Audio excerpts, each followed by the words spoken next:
So welcome back to Concave Designs. This is video 106, types of seams. A seam is two pieces of fabric stitched together. Seams vary depending on fabric type, the time you've got available to stitch all these beautiful creations, and obviously different types of machines that you've got available to use. This is what a seam looks like without any top stitching. Here is our first seam type from the wrong side of the fabric, which is a 1 centimetre seam allowance, and both of our edges of our seam are overlocked together.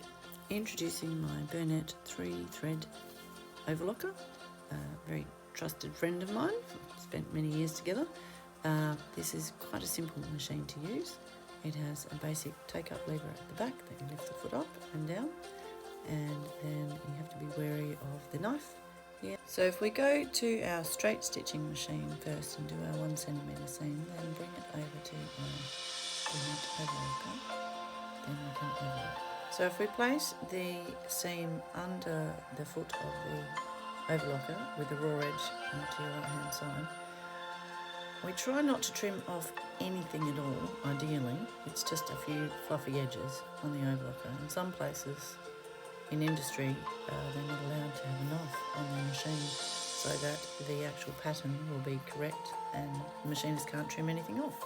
Here's our 1 centimetre seam, overlocked edge finished. Next we have a 2 centimetre seam with a zigzagged edge. A 2 centimetre seam allowance is used for evening wear or bridal wear, where you have an allowance to take the garment in or let the garment out. So open the seam out and you can rub it over the edge of your machine to flatten it, or you can press it before you zigzag it. First we need to change our straight stitch to our zigzag, so change the width to 4 and bring the length up to maybe 1.5. We're going to sew right to the edge here, so that our zigzag will go off the edge of our fabric. You don't need to back tack, just hold the ends of the thread if the machine needs it and just go straight ahead. Try and focus on that foot being on the very edge of that fabric, okay? Continue to the end and just check that zigzag to see that your machine's behaving nicely and it's nice and even, it's not curling up too much. Trim the edges and then we'll continue around on the other side. Once you're finished, just double check your seam finish, make sure it's nice and even, then go back and change your zigzag back to your straight stitching. Ready for your next seam type. Here is a 1 centimetre single needled open seam. This type of seam is not used very often because if your fabric's going to fray, it's only being held with 3 or so mils of stitching, and it will possibly wash out and start fraying. So that's why we don't use it very often, but on some fabrics it might work perfectly. So we just tend to fold over probably 3 millimeters or so and do a line of straight stitching on either side.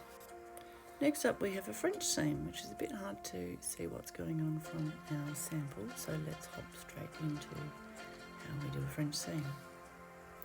Ordinarily you start with right sides together, but on a French seam it's a little bit different because we start with the wrong sides together. So take it apart and start with the wrong sides together. So we're just going to start with a 5 millimetre seam, or the width of your side of your presser foot, and we need to do a back tack at the end to hold the stitch together, and go all the way along and a back tack to the other end. So you can do a slightly smaller stitch of about 3 millimetres wide on a lingerie fabric or a very fine thin georgette or something, but today we're doing 5 mils. To make life easier. If you have got any raw edges on the seam, just trim them away. Then we're going to fold it open, smooth it down, and then we're going to fold it back on itself and do another maybe 6 millimetre, 7 millimetre seam to catch all those raw edges on the inside. You can feel it with your fingernail where the seam is finishing underneath, so you know where you're going to stitch to. You feel along with your fingers.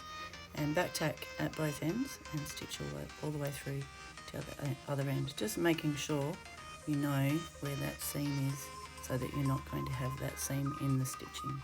It needs to be slightly a millimetre or so away from it. It's here that we need to make sure that the open seam is sitting on our right hand side, and that it's not twisting or folding one way or the other.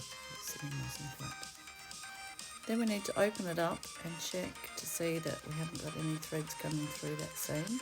We just need to neaten off any extra threads that are coming through, and then check that it's all sitting nice and neat. And there we have one French seam, everything cased in, nice and neat and even.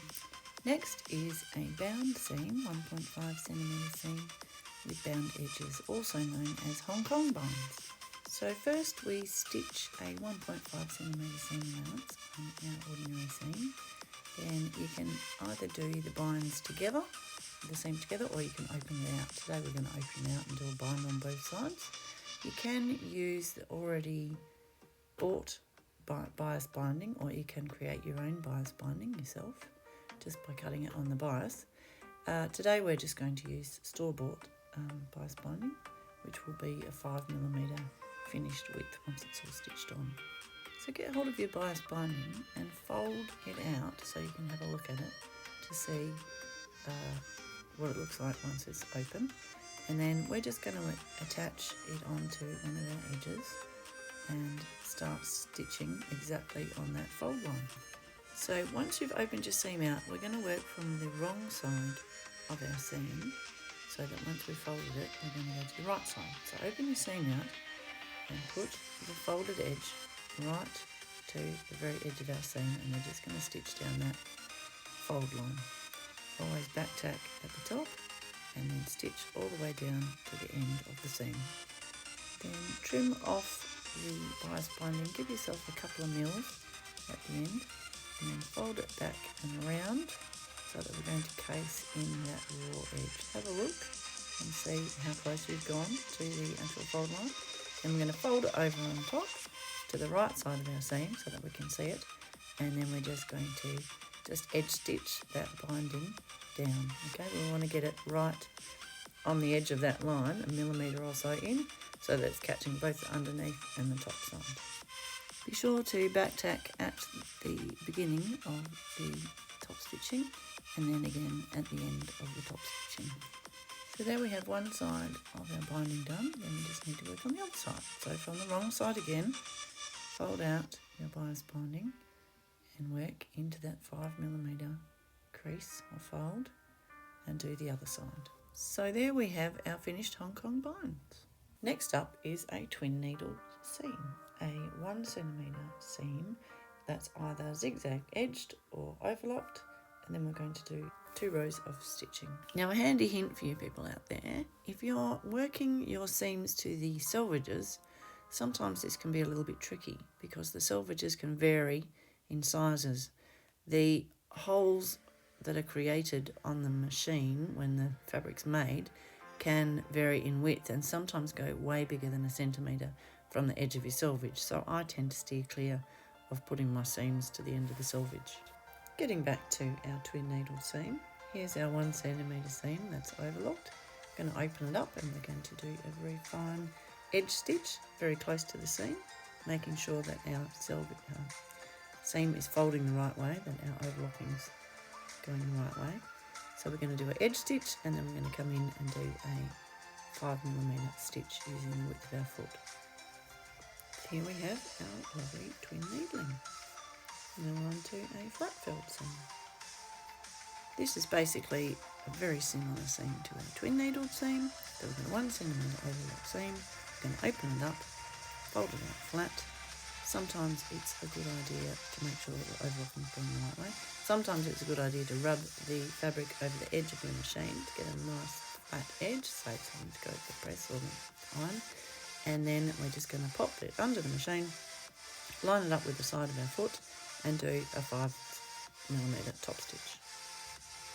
This is a strengthening stitch to make sure that seam is going to hold in place, great for pants or trousers. And we just need to make sure that there's no little crease of that seam, that it's all just sitting perfectly flat. Now just when you thought we'd done enough seams, there's more. This one's a pipe seam with a piece of piping stitched into our seam, which is used as a feature. So we're using store-bought piping today, which is a satin finish, and it's got a tiny little thin piece of maybe 3mm wide cord inserted into it and stitched down. So we're just going to include that into our seam. So we put the raw edge to the raw edge of our seam, and then we need to change our presser foot over to have a zipper foot. So here is our zipper foot. We'll put it on and under the machine, and then we need to change our needle position to be over on the left hand side of the foot, so that it's going to stitch right along that corded edge. You can feel this edge with your fingernail, so you know where that's got to be lining up to with the edge of your zipper foot, as close as possible to that piped edge. Be sure to do a back tack at the start and at the end of our seam, as always, because we want it to stay together. Concentrate on getting as close as you can to that piped edge, but don't panic if it's not, because we can check it and go back and sew a little bit closer. When you're cutting the piping, always allow a couple of millimetres extra in case it shrinks back in. So open it up, have a look and see if you need to go over it again. As you can see here, I've got a little bit of exposed stitching, so I'll need to go back in and get even closer to that piped edge.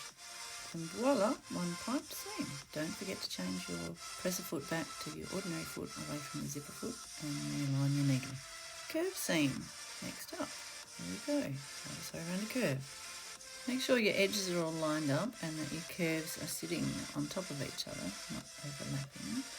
And then do your usual back tack and just work your way around the curve, gently feeding it through the machine. Take your time. Now next we have to trim away the excess fabric. I've got a 1cm seam here, so I'm going to trim it back to 5mm. Just makes it a lot less bulky and you get a much nicer fold on your curve when you bag it out, when you fold it back into the right side. Then if you snip about 1cm intervals through to where the seam is, don't snip through the stitching obviously, just to release that fabric around the curve so that when you fold it back you get a nice curve. So a concave curve now, opposite to what we've just done, which is common in shorts and armholes. It's much the same as any other seam, you just need to take special care when working your way around that curve. It's the usual back tack at the start and at the end, and just take your time and work your way around the curve. It's just about manipulating that fabric through the presser foot. And the same goes for when you're feeding it through the overlocker or on the zigzag machine. This particular sample I'm just going to show you how to edge stitch it, because on board shorts or trousers it's a really good idea to reinforce that seam, particularly on a curved crotch seam, because that's quite often under a lot of stress when we're standing and sitting, and it's great to reinforce it with an edge stitch or a twin needle. Voila, here is our edge stitching.